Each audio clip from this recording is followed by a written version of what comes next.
Hello friends, this is Abhay and welcome again to my channel that is Kati Expert. So in this session we just taking introduction of this sketcher workbench. So for this just you want to click on the start button, then inside the mechanical design and move inside the sketcher workbench. So if you want to give a name for this particular part, whichever which is designed, so give the name for this particular part and click on the OK. So after that you are moving inside the part design, but you have a question that you are saying we just checking the sketcher or page, but you are moving inside the part design. Yes, I am in the part design, but this sketcher workbench, which is the basic workbench and integrated in all the workbenches, like this sketcher workbench is integrated inside the part design. Then this sketcher workbench which is integrated inside the assembly design, then again integrated inside the surfacing design, drafting design. In all these workbenches, this sketcher workbench which is integrated, and just no need to worry about that, just click on the plane.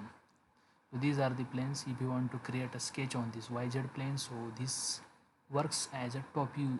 So if you want to create a sketch on top view, just click on the XY plane. So if you want to create a sketch on the front view, this YZ plane acts as a front view of your sketch. So if you want to create a sketch on this ZX plane, and this ZX plane acts as a side view of your plane. So one of this plane you can just select whatever you want. So I am just click on the front view. So after that, by clicking the planes, you are directly moving inside the sketcher workbench. So in the left side, this is the tree as we discussed in the previous video. So as I am saying that all the commands which you are using that gather together inside this tree. So this is the part tree, and you can say as the part history. So first of all, we just check these toolbars inside this sketcher workbench. So first of all, this is the profile toolbar. Inside that, this is the profile command.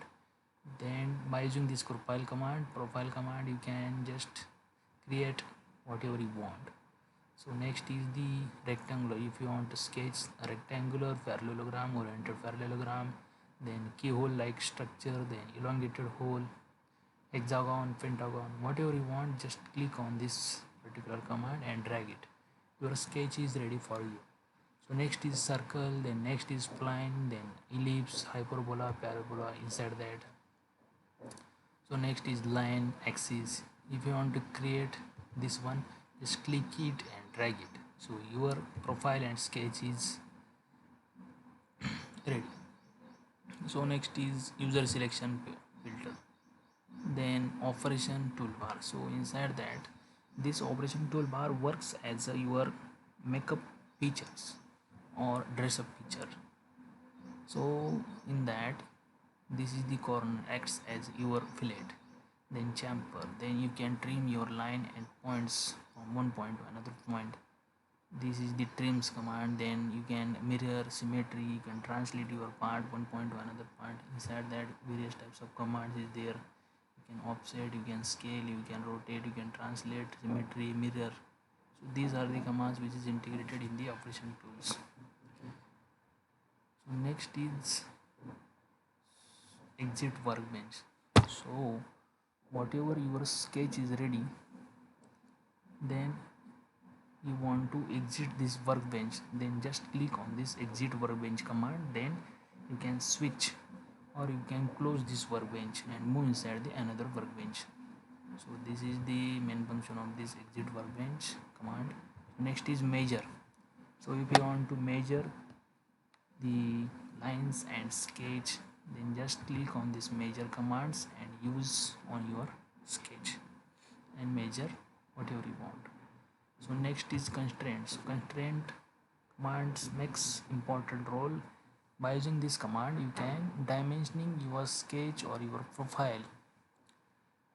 So this is main function of this content command.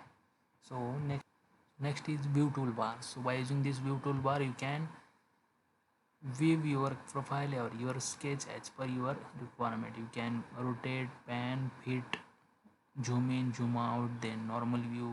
So as per your requirement you can view your part. Then here you can another views like front view, side view, bottom view, top view, all these views which is integrated inside the view toolbar. So next is visualization toolbar. So if you want to highlight someone or highlight some sketches and some profiles, just this visualization toolbar which is makes important role. So next is tools. So inside that you can isolate your sketch and you can check the behavior of your part, or you can check your behavior of your sketch and profile by using this tools toolbar.